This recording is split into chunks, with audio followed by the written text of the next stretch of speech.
Bien, don Manuel Lázaro Pulido va a disertar sobre los fundamentos filosóficos teológicos de la Orden Franciscana en la aculturación novohispana en el siglo XVI. Don Manuel, cuando usted dice. Muchas gracias.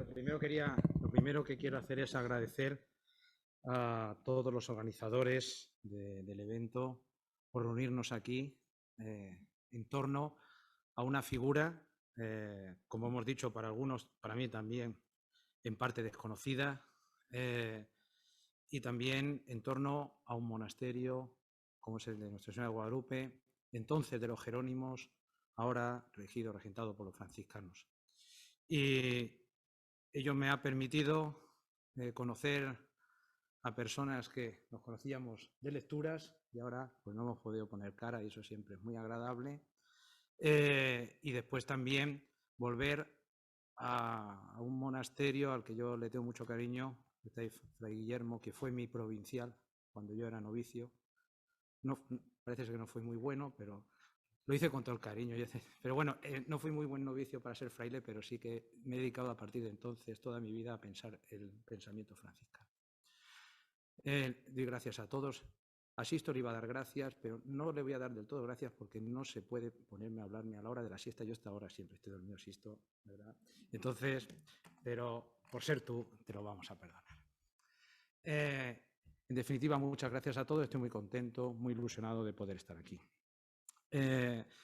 Los títulos, yo siempre tengo un gran problema con los títulos porque me los piden antes de que me ponga a escribir.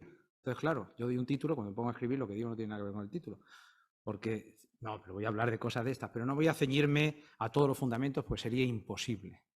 Entonces, básicamente voy a hacer una pequeña introducción para ver la relación entre franciscanos y Lorenzo, muy rápida. Una segunda consideración sobre América y me voy a centrar en la concepción de la ley en los primeros franciscanos, que creo que es algo que puede ser interesante en el contexto en el que estamos y que podrá darnos un poco la idea de cuál era la diferente visión. No voy a hablar de Duns Scotus, etcétera, etcétera. Va a ser más bien, me voy a centrar en la regla, porque es lo más original, ¿no?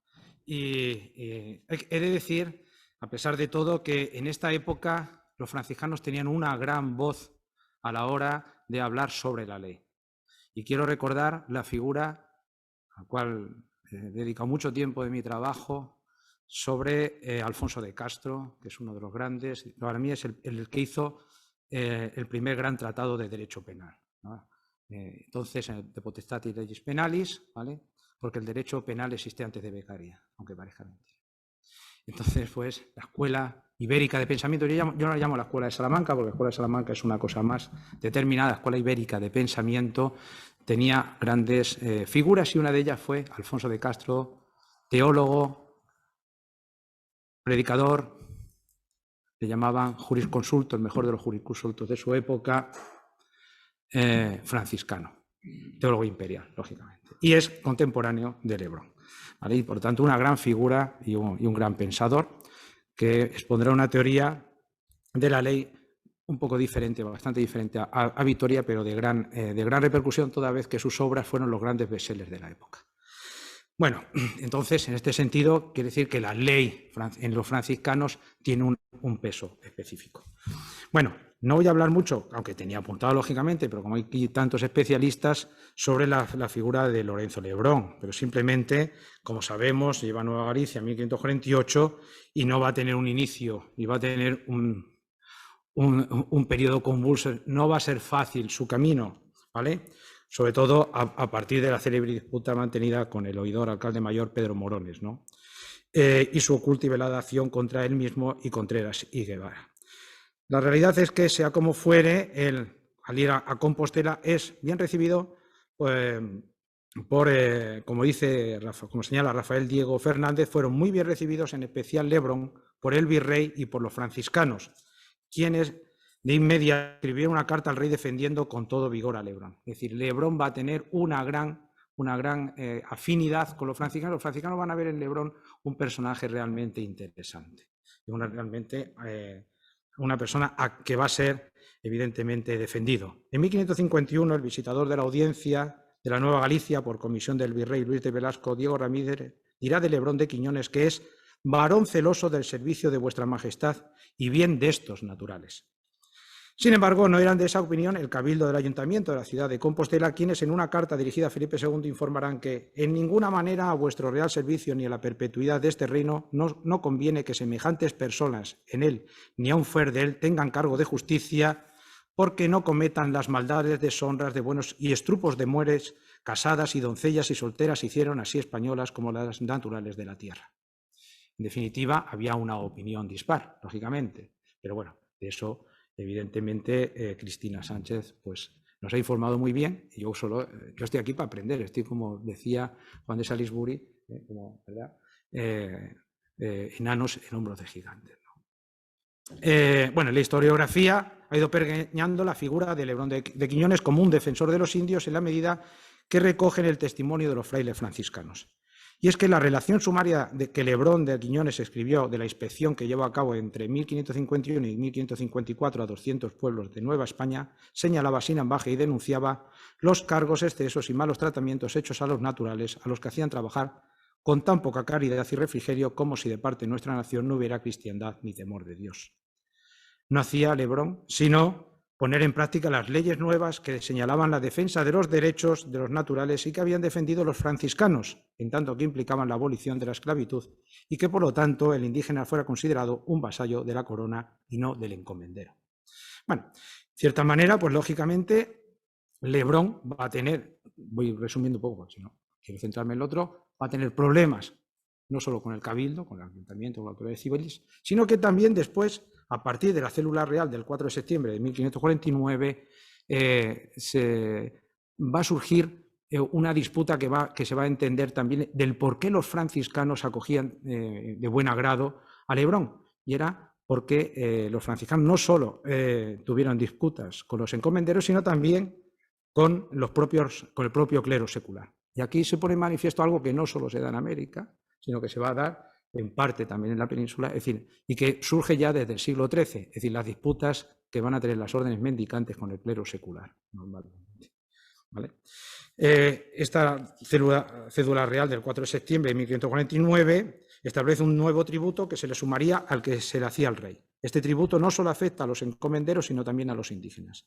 Ante dicha célula reaccionan los frailes, y aquí se ponen de acuerdo, aunque no siempre solía pasar, franciscanos y dominicos, señalando el abuso que realizaban los obispos al querer ampliar las rentas de la Iglesia en lugar de hacerse pobres con los pobres. Por su parte, los seculares defendían que los indígenas debían pagar tributo para el abastecimiento y sustento de la Iglesia, condición sine qua non para adentrarse en el nuevo orden, ya que no son vasallos libres. En definitiva, siendo españoles, los indios deben pagar los tributos, cosa que ya hacían con anterioridad.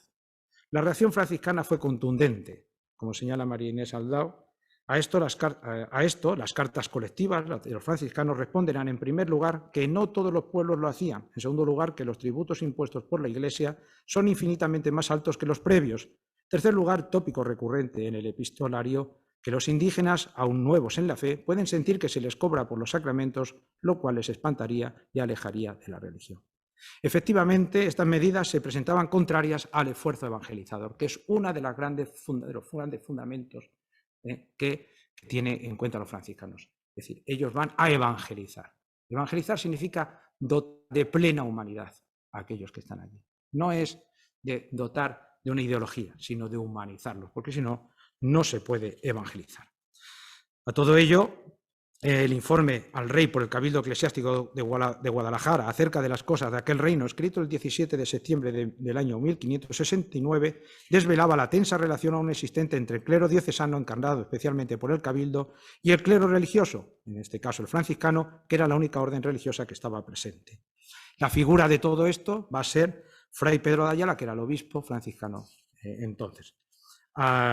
Resumiendo, el Cabildo empieza a meterle por todos lados, siendo rápido, al obispo, lo ponen, dicen que es inculto, etc. Él se tiene que defender y escribe al rey y dice: mis contrarios han tenido por oficio sembrar nuevas y aniquilar mi persona y dignidad por todas las partes que han podido, y han tratado de mí como de persona ignorante.